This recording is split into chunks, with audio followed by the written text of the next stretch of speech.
Berjumpa lagi nih dengan Aspro bersama Mas Sandy Inverter. Di sini kita sedang menyempurnakan untuk sistem kehandalan SPWM Atmega ya. Nah, banyak waktu yang kita curahkan untuk menghasilkan produk yang benar-benar handal serta memiliki daya proteksi yang tinggi. Nah, ini kita udah menyempurnakan beberapa bulan, kita terus uji, kita terus sempurnakan, sehingga hari ini kita dapat menunjukkan kehandalan produk SPWM Atmega ini karya Mas Sandi dengan banyak keunggulannya serta sistem proteksi yang luar biasa. Nah, banyak waktu ini kita curahkan, kita riset mana yang kurang, mana yang perlu kita sempurnakan biar mendapatkan produk yang benar-benar istimewa.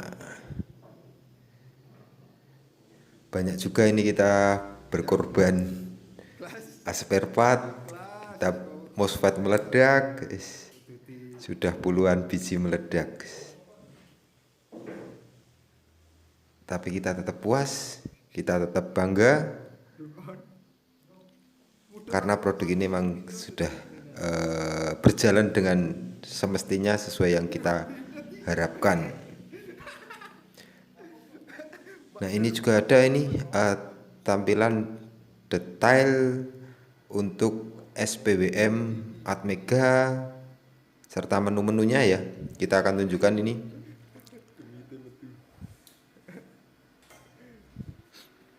Nah, ini tampilannya seperti ini untuk menggantikan EGS 002 yang banyak beredar di pasaran.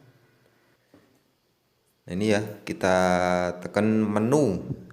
Lalu di sini ada menu 1, itu adalah proteksi untuk setting batas bawah baterai. Jadi sesuai yang kita inginkan bisa kita setting mau berapa volt.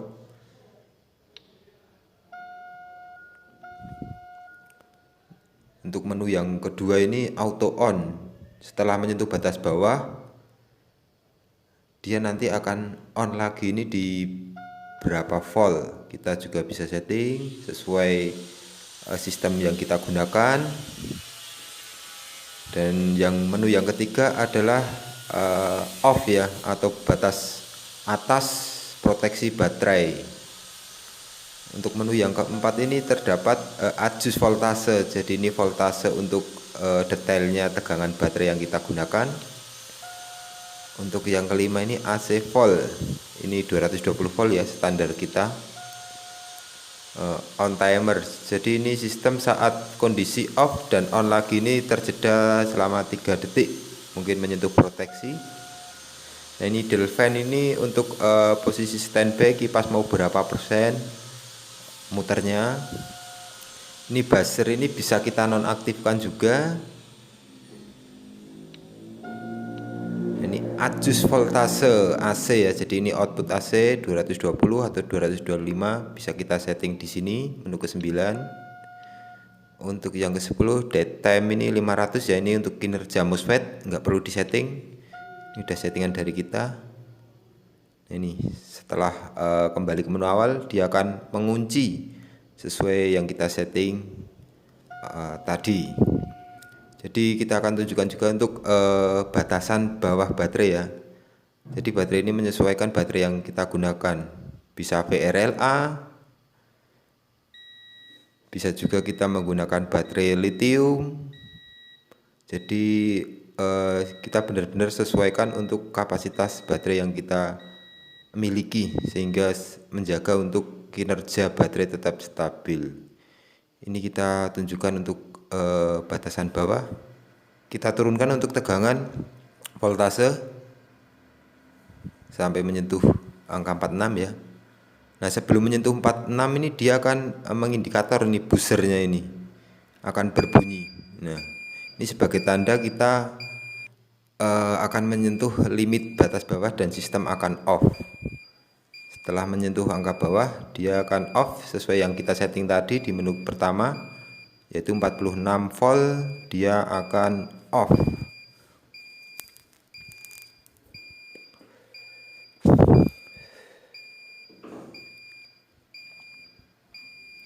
Nah, ini udah off, low DC ya, jadi proteksi batas bawah baterai. Nah, kita akan naikkan untuk tegangan baterai sesuai setting yang di menu kedua, yaitu di 50 volt tadi kita setting untuk menu yang kedua. Nah, auto on, jadi saat menyentuh angka 50 sistem akan on otomatis. Nah, sedangkan untuk menu yang ketiga itu adalah proteksi batas atas baterai yang kita setting tadi di menu ketiga, yaitu 57 volt. Di atas 57 sistem juga akan memproteksi off. Ini ya over DC ya, jadi kelebihan tegangan DC. Saat di bawah 457 dia akan kembali on stabil. Nah, ini kita lanjut untuk pengujian load beban. Ini kita limit di 4500 lebih tadi. Nah, ini bisa dilihat saat sesuai yang kita limit tadi sistem akan off. Nah, ini AC error ya, jadi limit bekerja dengan stabil untuk proteksi dayanya.